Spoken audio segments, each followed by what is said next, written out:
Okay, so my Soletta is finally level 70 on the Korean server. I gave her some equipment, I level her up a bit, and the main reason why I'm doing this video is I'm gonna talk about the new skills that you see right here. So water, fire and wind elements do get a new level 70 skill as with any other summoner. And also I'm just gonna talk about my general experience using Soletta, which element does what good, which element does what bad, and just overall thoughts on her. So let's start with the fire one. I'm here in the training camp and we're gonna pick the fire element. So the fire element here has this sort of weird rain of arrows, and whenever the 10th arrow hits an opponent, that opponent will receive 15% of max HP as fixed damage. This means like it's not affected by critical damage, it's not reduced by anything like damage reduction, it's not reduced by defense buff, all of that, right? It's just straight up 15%. So it will be shown in white text. As you can see, it should pop up. There we go. That was the 5000 damage that popped up after 10 hits. It's a bit hard to notice, especially with all of the numbers flying in. But yeah, we can test it one more time. And with this skill, personally, I am not a big fan of it. Okay, so let's test out. So it's going. And there it was. I believe it was 4,500. It's a bit less because we destroyed some HP, yeah. So with the fire element, as far as the second skill goes, I feel like this, the original fire skill, is much better for pretty much everything, really. So this skill is the only skill that gives Soletta a defense break, so that already puts a lot of value on it. Apart from that, the fire element Soletta is not the best in my opinion. This is decent for PvP. It gives you skill acceleration, it gives you a knockback, and if you successfully knock back someone, it gives you a stun, so we can test it out right here as well. As you can see, oh wow, how did you miss? Okay, shoot, didn't knock down, we'll wait for one more charge, but yeah, if it knocks down, it also stuns the target, so it's a decent single target CC. However, definitely nothing special. And then her first skill as well as her basic attack, it has a chance to destroy HP. Yeah, it doesn't knock down. I mean, my skill levels are probably tough. So yeah, basically, once you use the skill and you have Fletch, both basic attack and the first skill, destroy a little bit of HP from the opponent. But in most cases, this is not an element you will be using neither in PvP nor in PvE. It is decent for this, because in those scenarios where you're like really lacking a defense break, it can be useful here. But apart from that, fire element is really nothing special on Soletta, and the new skill from the fire element is pretty bad in most cases, I would say. Now, going over to the water one. So the water second skill is very, at least like debuff wise, is very similar to the original one, because both of them will give you movement speed down, both of them will freeze, both of them will give Fletch. So the only difference is that this one is a more of a quicker ability and it is able to freeze without any condition, while as this one is more of a like damage over time ability, because the representation here is very inaccurate, because as you can see in here, it shows that you land the ability super quickly, but in reality, look what happens. I'm gonna bring some AoE targets here. Look how slow this ability is. It shoots. You have to wait, what, 3 seconds? And then it procs damage like every 2 seconds for 5 times. And basically, if an enemy has level T slow, they will be frozen. So you are able to stack that freeze with your first ability as well as your basic attack. So if we go for a single target, it will be a bit easier to see, yeah. So we can shoot that. We're gonna stack freeze with the first ability as well as basic attack. Once you have level 3 freeze or above, the arrow is able to freeze. the opponent, but overall, I mean, you're gonna be freezing one opponent, maybe two at best, unless you're able to make some crazy combo with a movement speed reducer. But yeah, as you can see, if you're fighting a group and you don't have any other... How did you miss, my friend? No, we can see it right here. But yeah, basically, ability is super slow. It will be useful in arena and brawl because the range pretty much like covers the whole arena almost. But apart from that, yeah, you're only pretty much gonna be freezing the target that you're actively shooting with the water soletta. Apart from that, it will be a movement speed slow, but you will not be freezing in most cases. So yeah, let's go to the wind one. Okay, and the wind skill. Thankfully, the level 70 wind ability is way better than the usual wind one, because it has a, first of all, decent dots. You are able to land quite a bit of dots from the skill. And second of all, it has a very unique ability that is only available, I believe, to Soleta's wind element. I don't think any other monster or any other even summoner has a similar ability. And basically how it works is, if you have a certain amount of debuffs on a unit, they will spread towards nearby units. Now the range for it is pretty slow. Like if I'm gonna shoot this little guy, I believe the debuff will not even reach this one, but it will spread to the other three, and we can test it out right here. So hopefully she lands some dots, and yeah, she landed the dots. The problem is her accuracy check missed, and she basically didn't spread any of them to other opponents. So we're gonna quickly wait for it to recharge, and there we go, we can test it again. Please land some dots. There we go. Oh, it did reach it. So yeah, it basically spreads all of the debuffs. Now how it works is the duration of the debuffs will not be removed. As you can see, they will disappear at the same time, all of them, both on the spread targets as well as the original target. So let's wait for poison to quickly disappear. And yeah, as you can see, all of them went away at the same time. This means that even if your debuff has only like a second or two left, that amount of duration will only be spread to others. It will not be like you have 2 seconds left and you are able to spread a full like 20 seconds from what it was originally. It won't work like that. You are only able to spread whatever seconds is left, right? Now, if you're wondering whether you are able to spread other debuffs, I'm gonna gladly say, or maybe not gladly, I don't know how you feel about Soletta, whether you're gonna play her or not. But yes, you are able to spread different effects from other units, other summoners, all of that.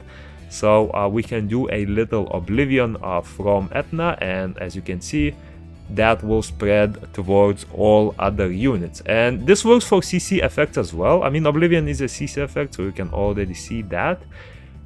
Etna does have a stun on her second skill, so I'll also try to do that. We're gonna do a stun and we're gonna spread it.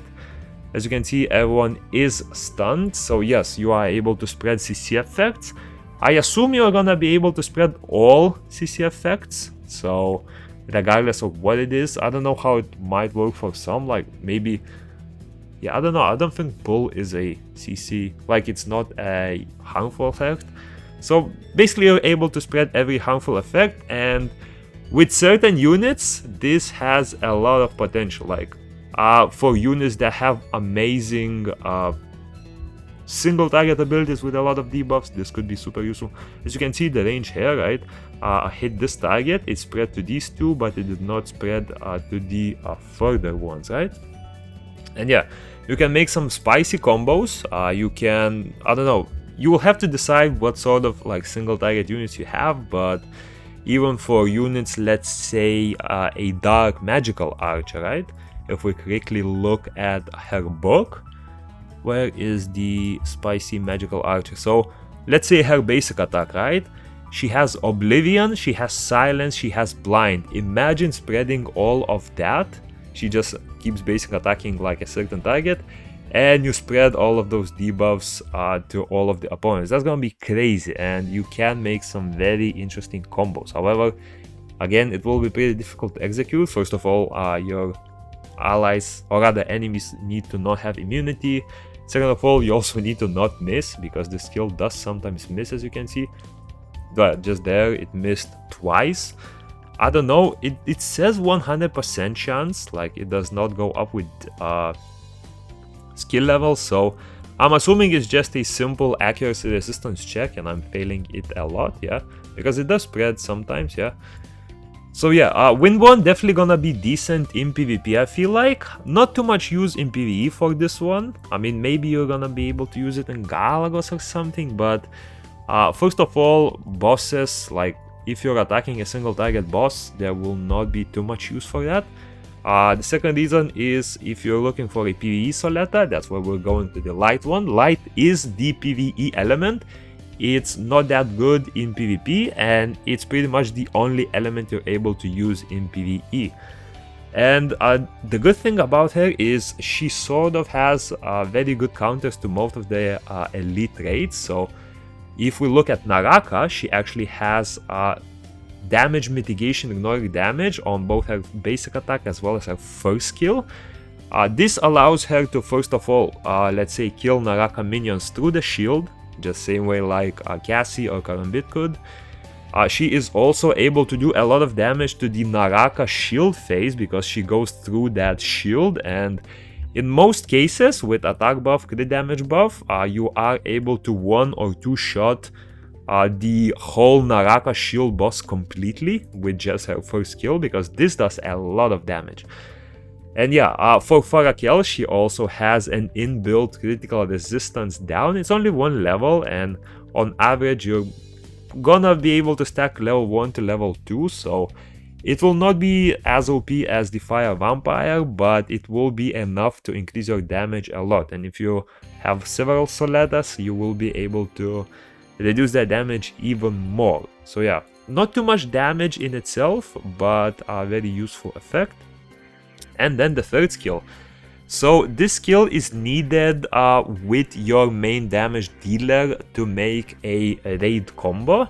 I will make a separate video on soloing or duoing raids and how difficult or how easy they become in the server, because we've tested them out. I tested them solo, I tested them in duo, and trust me, there are very big changes, and the meta potentially will change quite a bit as far as what units are being used. But what this skill does is it allows you to set up your damage dealer to do a lot. So first of all, this skill will sort of convert your damage to, well, you know what? If we do 10 dash, or rather 3 dashes, look at the basic attack speed on with the level 6 buff, yeah, basically regular attacks. Attacks like what, 1.5 times per second or something like that, yeah. Now once you use the skill, you are not able to receive any attack speed buffs from any source, and any attack speed that you have will be converted to an equal level attack buff. So there are some combos that you can do where you just dash 3 times, use this, and it will be converted to level 8 attack speed, or rather level 8 attack, and any additional attack speed you get is instantly converted to attack buff while you have the buff. However, her base attack speed will be super slow. As you can see here, she's shooting maybe once every 2 seconds or so. And yeah, it will be capped and you will not be able to increase it in any way. However, her damage using that phase will improve a lot.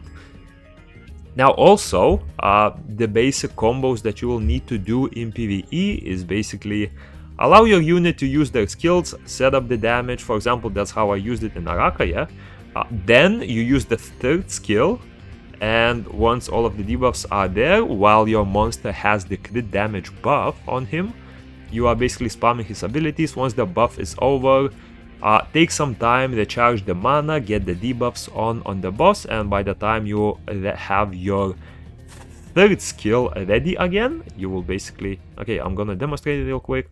So imagine there's some defense break on a unit, right? We're gonna do it here. Once you have your skill, you can do this, you can dash a few times to convert it, and you're basically just nuking the boss with your main damage ability, because you get this crit damage buff, and this is a very big boost in terms of damage, especially in solo raids, because in solo raids you will receive a very huge attack boost, but you will not get any crit damage boost, and this will boost your total damage insanely.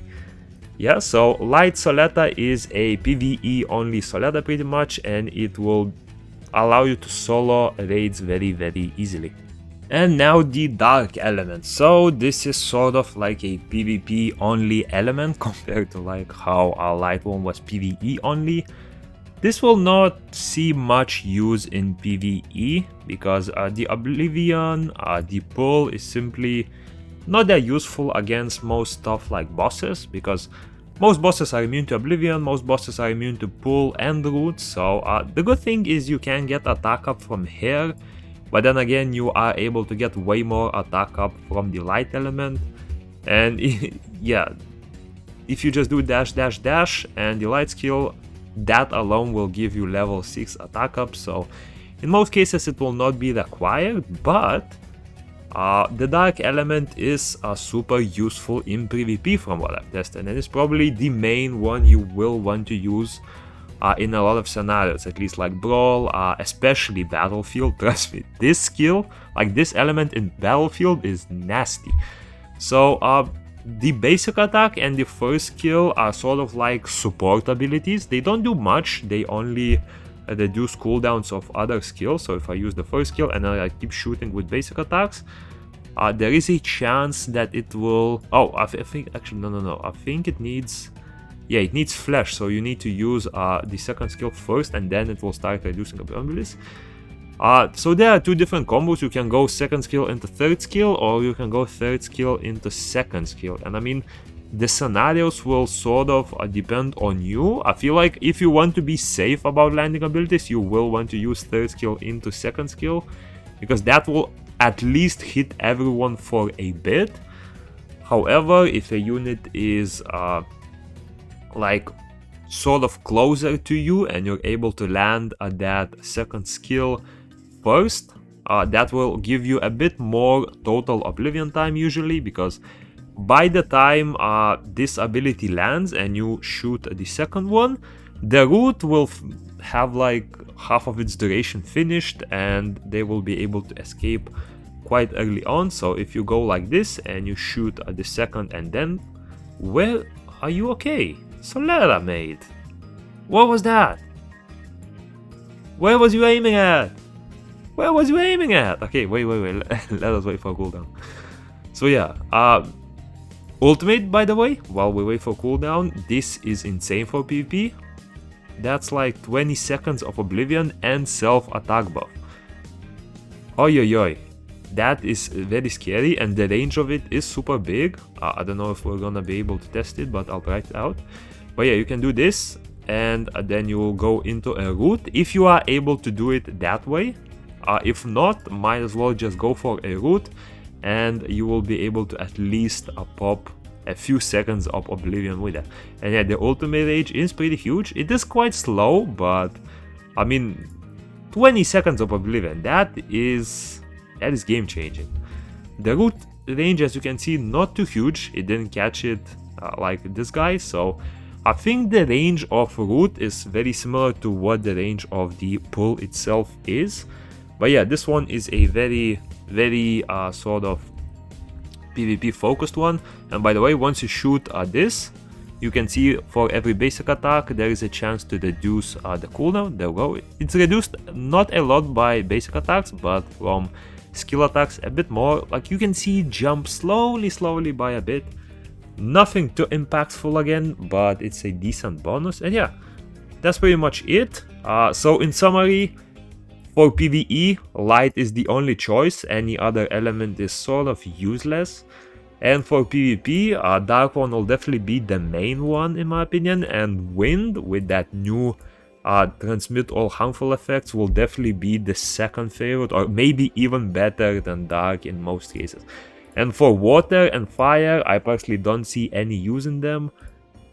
Maybe you can somehow go for something like weak point attacks, but then again, weak point attack is a non-critical attack, and her passive actually needs critical hits for it to work properly. Like as you can see, for each critical hit, I believe this is, yeah, when the basic attack critically hits, you get a chance to get attack speed and increase mana. So you're either going for an overall better build, or you're going just for that small weak point attack. And like 99% of the time you will want to just build crit damage on her, so that weak point will be sort of like very, very useless in most cases, and in a lot of cases will not even land it, yeah? So yeah, Dark, OP for PvP, Wind at level 70, OP for PvP, Light one for PvE, Fire, Water, I mean, if you manage to use it, good for you. I don't see it being used a lot. But yeah, that was my brief experience with Soletta. Many more videos with her coming soon, and yeah,